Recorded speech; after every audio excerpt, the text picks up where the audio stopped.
एक बार बुद्ध के कुछ भिक्षुक बुद्ध से पूछते हैं, बुद्ध आप हमेशा भोजन को प्रेम से ग्रहण करने के लिए क्यों कहते हैं और भोजन को सामान्य मात्रा में ग्रहण करने के लिए क्यों कहते हैं? क्या अगर हम भोजन को प्रेम से ग्रहण नहीं करेंगे तो क्या वह भोजन नहीं रहेगा, या फिर अगर हम भोजन को ज़्यादा मात्रा में खाएंगे तो क्या वह विष का कार्य करेगा?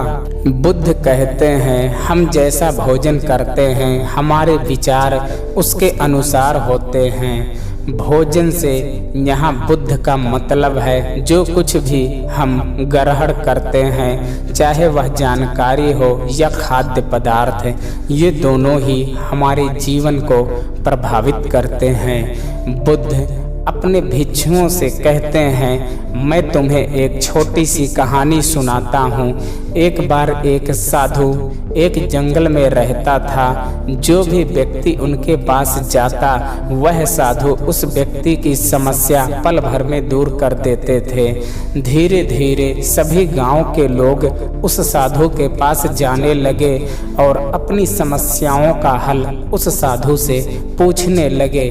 साधु सबकी समस्याओं का समाधान करता। धीरे धीरे आसपास के और गांव के लोग भी उस साधु के पास जाते।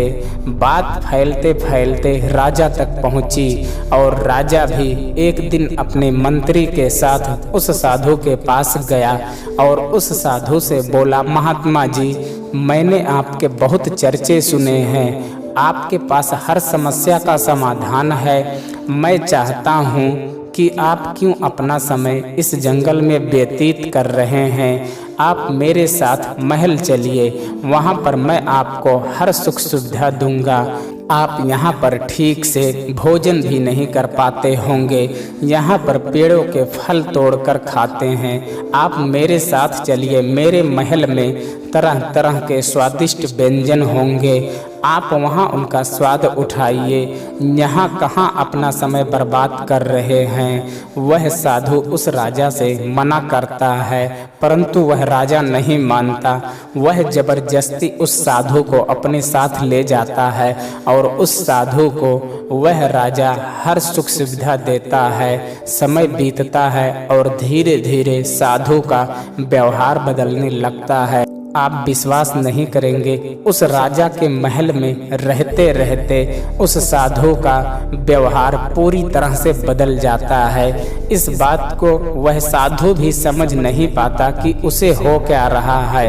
एक दिन साधु वहां से मौका पाकर भाग जाता है, परंतु अपने साथ साथ वह कुछ कीमती सामान लेकर आता है, जिसमें रानी का हार, कुछ हीरे और कुछ कीमती मोहरे होते हैं। राजा को साधु के भागने का पता चलता है। राजा अपने सिपाहियों को भेजता है उस साधु को ढूंढने के लिए। सिपाही हर जगह उस साधु को ढूंढते हैं, परंतु सिपाही को कहीं पर भी वह साधु नहीं मिलता है।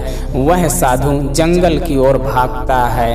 वह साधु भागते भागते थक जाता है और लगभग जंगल के बीचों बीच एक वृक्ष के नीचे बैठ जाता है। जैसे ही वह वृक्ष के नीचे बैठता है, ऊपर से एक फल टूटकर उसके पास गिरता है। उसे भूख भी लगी होती है, जिसके कारण वह उस फल को खा लेता है। वह फल एक औषधि होती है जो कि उसके पेट में जाने के बाद उसे बीमार कर देती है। यदि बिना जरूरत के औषधि भी ली जाए तो वह भी हानिकारक हो सकती है। वह साधु इतना ज़्यादा बीमार हो जाता है कि उसके प्राण निकलने को तैयार हो जाते हैं। उसका शरीर सूख कर एकदम एक लकड़ी की तरह हो जाता है। अब उसे ख्याल आता है कि मैं क्यों उस राजा के धन को लेकर भाग रहा हूँ। मैं तो एक संत था, न जाने मुझे क्या हो गया कि मैं व्यर्थ में इस धन को लेकर भाग रहा हूँ। उस साधु को पश्चाताप होता है और वह महल वापस जाता है और राजा को सारा धन लौटाने लगता है। वह राजा आश्चर्यचकित होता है और कहता है, जब तुम्हें वापस ही आना था तो तुम इस धन को लेकर भागे ही क्यों? वह साधु उस राजा से कहता है, क्षमा कीजिए राजन, परंतु पिछले कुछ महीनों से मैंने आपका अन्न खाया, जिसके कारण मेरी सोच बिल्कुल आप जैसी हो गई थी। ओ तो भला हो उस वृक्ष का जिसने मुझे वह औषधि वाला फल दे दिया और उस फल को खाने के बाद मेरा शरीर बीमार पड़ गया और आपका जितना भी मैंने खाया था वह सब उस बीमारी में निकल गया और मुझे होश आया कि मैं कुछ गलत कर रहा था। वह साधु उस राजा से कहता है, आपका जितना भी धन है वह आपने परिश्रम से प्राप्त नहीं किया, उसे आपने या तो छीना है या फिर वसूला है, इसलिए इस धन ने मेरी बुद्धि पलट दी थी। बुद्ध कहते हैं, जो हम ग्रहण करते हैं वही हमारे भविष्य को तय करता है। मैं आप सभी लोगों से ये कहना चाहता हूँ कि कुछ भी ग्रहण करने से पहले इस चीज को जरूर देखें कि जो आप ग्रहण करने जा रहे हैं वह कहाँ से आता है। क्या यह क्रोध से आता है, लालच से आता है, ईर्ष्या से आता है या फिर प्रेम से आता है? क्योंकि जो भी आप ग्रहण करते हैं, चाहे वह विचार हो या भोजन, ये दोनों ही तय करते हैं कि आपका भविष्य कैसा होगा। आशा करता हूँ कि ये कहानी आपको एक कदम और आगे लेकर जाएगी और अब आपका जीवन पहले से ज़्यादा बेहतर होगा।